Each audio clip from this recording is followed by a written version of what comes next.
A guerra na Ucrânia completou 45 dias e parece que está longe de se encerrar. Então, se você quer saber dos detalhes que eu preparei aqui para vocês no canal Modernidade e Ciência, eu sou o Paulo Bittencourt, aproveite e se inscreva no canal, coloque aqui o seu joinha para nos ajudar a ampliar aqui a audiência. A guerra na Ucrânia, que parecia uma guerra rápida e bastante específica em objetivos militares que os russos haviam planejado, está seguindo para um outro rumo. Recentemente, o Putin nomeou um general que atuou com bom desempenho na guerra na Síria, por longos anos, mais de 7 anos ali atuando na Síria. E ele também tomou uma atitude de centralizar o comando nesse general, coisa que até o momento os comandos russos eles estavam descentralizados.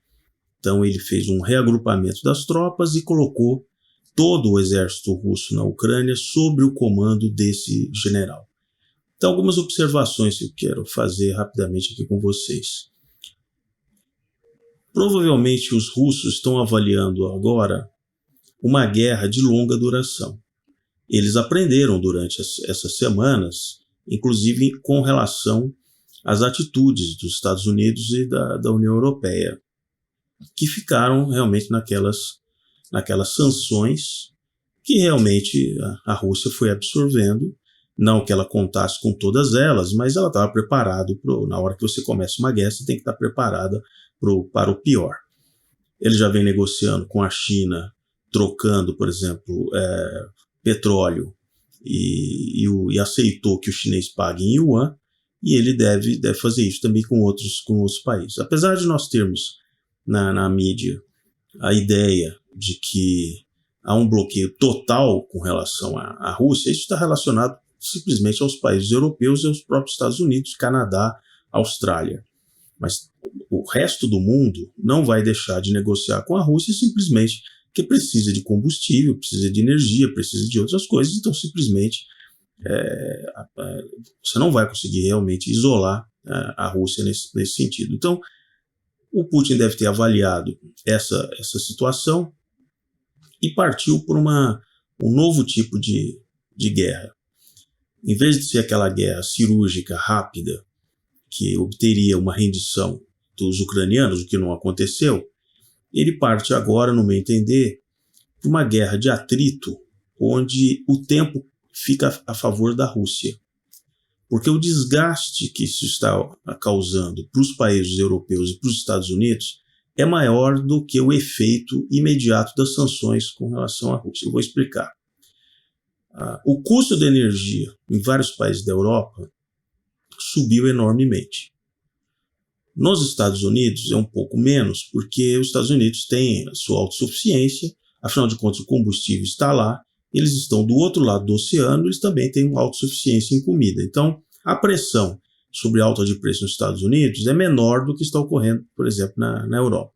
Os índices de inflação que têm sido divulgados recentemente mostram uma enorme elevação de preços já para o consumidor na Europa. Então, essa situação vai causar um enorme descontentamento com relação aos governos europeus, que afinal de contas vai haver um certo limite, porque se essa elevação de preços durasse 1 mês, 2 meses, 3 meses, e depois voltasse a um patamar normal, essas populações poderiam até dizer, tá bom, gastamos esse dinheiro todo para enviar armas, acolher aí os refugiados, mas agora as coisas estão voltando ao normal. O cálculo provavelmente que a Rússia está fazendo é que ao prolongar a guerra, vai causando um descontentamento nas populações europeias, que vão chegar a um certo momento e vão dizer, olha, eu não quero ficar pagando um custo adicional por isso. E os governos europeus adotaram uma narrativa que agora eles não podem voltar atrás. Eles disseram lá, por exemplo, no parlamento alemão, o chanceler, que vai gastar 2% do PIB em armamentos. A União Europeia está dizendo que vai também aumentar a força ali destinada para a OTAN. apesar disso não ser um gasto imediato, mas a narrativa está dada. Então a população vai interpretar isso e falar assim, olha, você está pegando mais dinheiro dos meus impostos e colocando numa coisa que essa guerra pode durar anos, por exemplo. Né?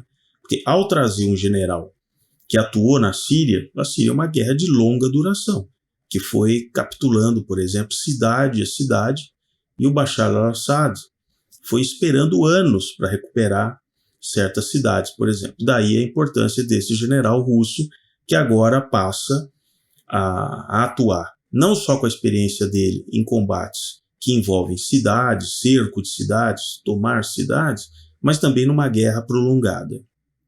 Então, aquele efeito midiático que fez com que vários representantes de vários países tomassem uma postura bastante abrupta. É uma atitude que nós podemos simplificar aqui da seguinte maneira: faça alguma coisa, ou governante, faça alguma coisa. Isso é o que a mídia, logo naqueles primeiros dias da invasão, cobravam de um Boris Johnson, de um Biden, né, do próprio Macron, né, do novo chanceler alemão, e eles rapidamente começaram a responder com sanções. Passado esses 45 dias, de prático com relação às sanções, o efeito é nulo. Depois passaram a tomar propriedades, navios, aviões de magnatas russos. Como se esses magnatas fossem tão amigos assim do Putin. O Putin sempre criticou vários desses bilionários que passaram a investir fora da Rússia. Inclusive ele perseguiu vários desses multimilionários do setor de petróleo já há 20 anos. Então, para o Putin, não é algo que ele vai perder o sono porque um iate de um multimilionário ficou retido, por exemplo, nos Estados Unidos, ou um empresário que tem seu time na Inglaterra que não pode vender o time, né, de futebol. Para o Putin, isso vai acabar servindo como uma lição para aqueles multimilionários russos, dizer, olha, veja o que os espera de vocês simplesmente ficarem flertando com o Ocidente. Então, isso reforça aquela ideia do Putin, do Alexander Dugin, que falou assim, olha, a gente tem que se virar por nós mesmos, porque a gente é Eurásia, nós não somos Europa. Então, de prático mesmo, as sanções simplesmente não levaram a lugar nenhum. Pode ser, evidentemente, que com o passar do tempo, ao longo do tempo, a Rússia venha a ter consequências piores. Mas hoje, passados 45 dias, o efeito de fato foi nulo. E o tempo começa a correr contra realmente esses governantes, porque eles não conseguem dar uma solução, eles não vão conseguir convencer ninguém a mandar forças para dentro da Ucrânia. No máximo, eles ficam dizendo que estão mandando armas. Os russos enviaram um material que não é um material, vamos dizer assim, do estado da arte, da artilharia, da infantaria russa. Basta ver que os tanques que são mostrados em imagens, tanques destruídos, são modelos T-72, que já são modelos antigos dos russos. O tanque mais moderno russo, que não foi visto ainda no teatro de combate, é o T-90, não o T-72.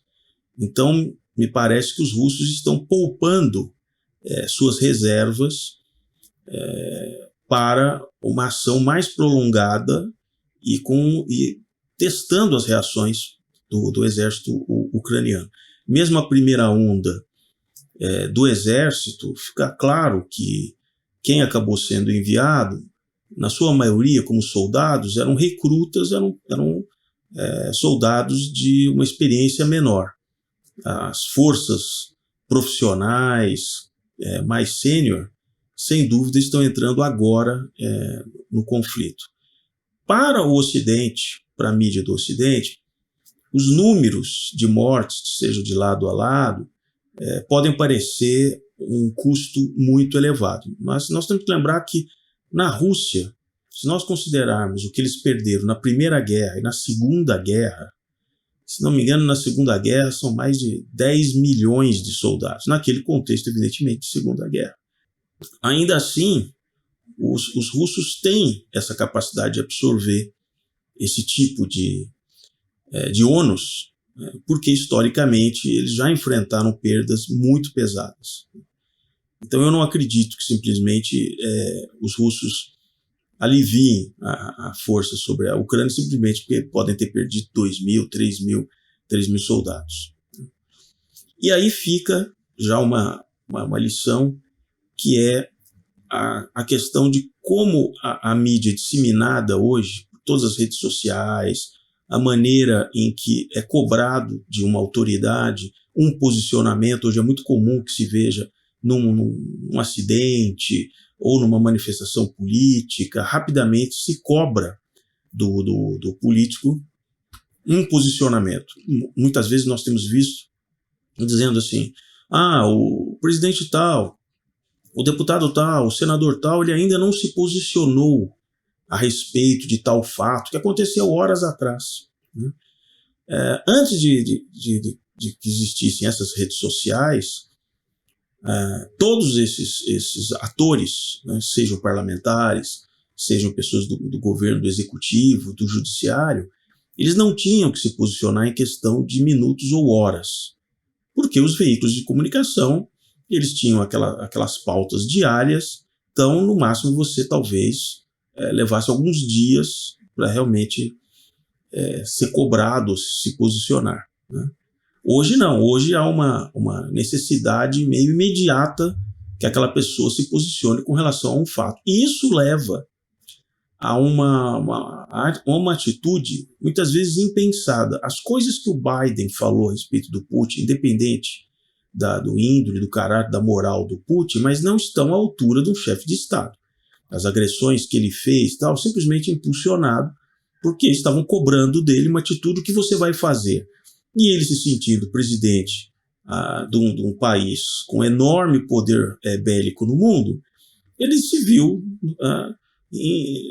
empurrado para dar aquele tipo de declaração, que não ajudou absolutamente em nada no curso dos acontecimentos, só fez com que a Rússia chegasse à conclusão de que ela tem que ir até o fim, porque ninguém está disposto realmente a ouvir ali as reivindicações russas. Né? Da mesma maneira, o presidente Zelensky, ucraniano, ele se acostumou, logo nos primeiros dias, a ser acolhido na ONU, na União Europeia, com todas aquelas reuniões virtuais, o pessoal ali muito efusivo, aplaudindo, tudo bem, tá certo, e tal, acolhendo, né, o presidente. Só que ele se acostumou, e vocês veem nessas semanas, tô fazendo, agora aparece no parlamento canadense, agora aparece no parlamento grego, agora no escandinavo, agora na Noruega. Então isso vai ficando cansativo. E a mídia, ela vive de novas manchetes. As manchetes que vão se repetindo, sempre o mesmo tema, vai criando um cansaço nos ouvintes que falam: mas de novo esse assunto. Foi assim ao longo da pandemia, enquanto se falava diariamente o número de mortes, os mortos estão crescendo, você ainda até atraía um certo público que estava um tanto quanto desesperado, aguardando uma notícia boa. E sempre aquela média subia. A partir do momento que ela passou a descer, apesar de que sempre tinha aquele cidadão que aparecia no jornal televisivo dizendo assim: mas ainda está em estabilidade, hein? Ainda está em estabilidade. Você olhava o gráfico atrás dele, o gráfico demonstrava que só estava caindo naquela proporção. Né? Não numa linha reta, existem variações, mas o cidadão gostava sempre de dizer, quando subia, ele dizia assim: em relação aos 14 dias atrás, subiu 5%. Quando caía 10%, ele dizia: não, está dentro da faixa de estabilidade. Então isso foi cansando, então ninguém mais simplesmente para ficar analisando essas estatísticas da pandemia atualmente. Então esse assunto simplesmente ele morreu. O assunto do Afeganistão também morreu. Fatos mais recentes, por exemplo, ali na Palestina, envolvendo Israel e a palestinos, também estão em segundo plano, e simplesmente só se foca qual foi a última declaração ali do Zelensky, o que está acontecendo ali na Ucrânia. Só que se isso realmente levar 2, 3, 4, 5, em 6 meses, simplesmente a guerra vai ser normalizada, como foi com a Síria. de tempos em tempos você ouvia dizer, olha, foi abatido um avião russo na cidade, ou agora aconteceu tal coisa numa cidade, tomaram a cidade e tal. Mas não tem mais espaço de diariamente fazer o volume de cobertura na guerra na Ucrânia. Daí o temor exatamente desses líderes de países da Europa de que isso se prolongue, porque os custos serão dados, os custos não vão retroceder. Então, agora eles saíram do período do inverno, mas aí deles, por exemplo, imagina se essa guerra ela continua sendo empurrada até o próximo inverno europeu, com os níveis de custo de energia e falta de muitos insumos, né? Então nós vamos testar isso em breve. Sem falar que em algum momento nós vamos perceber a falta que realmente os fertilizantes fazem, ou a falta que a produção de milho e trigo na Ucrânia fará ao preço mundial dessas commodities. Isso nós vamos descobrir dentro de alguns meses. E aí ninguém vai estar disposto a simplesmente ficar acompanhando um conflito distante, onde o problema mais imediato para essas pessoas, principalmente os europeus, é o custo da energia, a inflação e a busca por alimentos. Então, eu vejo aqui, já para encerrar, eu vejo sérias dificuldades até para a estrutura da União Europeia, da maneira que ela foi concebida, porque os governantes passaram aí, desde 1991, e a partir da formação da União Europeia, ali em 1999, de uma maneira mais formal, né, que já vinha sendo construído isso desde 1992, através do Tratado de Maastricht, mas mais efetivamente em 1999. E esse sonho realmente ele acabou. Não dá simplesmente para convencer que o mundo todo fique orbitando em torno daquilo que a União Europeia acha que seria o melhor. Aquilo que para a União Europeia não é uma afronta nenhuma, do ponto de vista militar, tal. Se vocês observarem no própria convenção realizada em 2020 da OTAN, onde ela coloca a pauta OTAN 2030, não tem nada ali de simplesmente defensivo. Ele usa o termo defensivo no sentido de que, assim, olha, se algo nos ameaçar, nós juntos, nós iremos em qualquer parte do mundo fazer valer as nossas ideias, os nossos conceitos, aquilo que nós julgarmos que nos ameaça. Então, isso não é algo tão simplesmente pacifista como muitas vezes a mídia quer fazer. E outros países, no caso como China, Rússia, isso vai causar um novo movimento que eu chamaria de uma nova ordem mundial. Haverá um enfraquecimento do poder americano de ser um contentor de disputas em vários lugares do mundo. A Europa vai entrar, provavelmente, num processo de reestruturação desse modelo, cada país ali procurando se defender da melhor maneira, do ponto de vista seja da energia, seja de busca de alimentos, e os países ali da Eurásia e mesmo da Ásia seguindo um outro caminho, porque essa guerra da Ucrânia trouxe novos elementos para a ordem mundial, né? Essa noção do cancelamento, do boicote, de retirar os países simplesmente de fóruns internacionais. Eu não duvido que, por exemplo, em algum tempo, os países do BRICS sejam pressionados por outras potências para retirar a Rússia, por exemplo, dos BRICS, do mesmo jeito que estão tentando fomentar que ela saia do G20, saia de conselhos da ONU. Então isso vai alertar outros países que também têm ali seus contenciosos, suas ambições, e que um dia isso possa se virar contra eles também.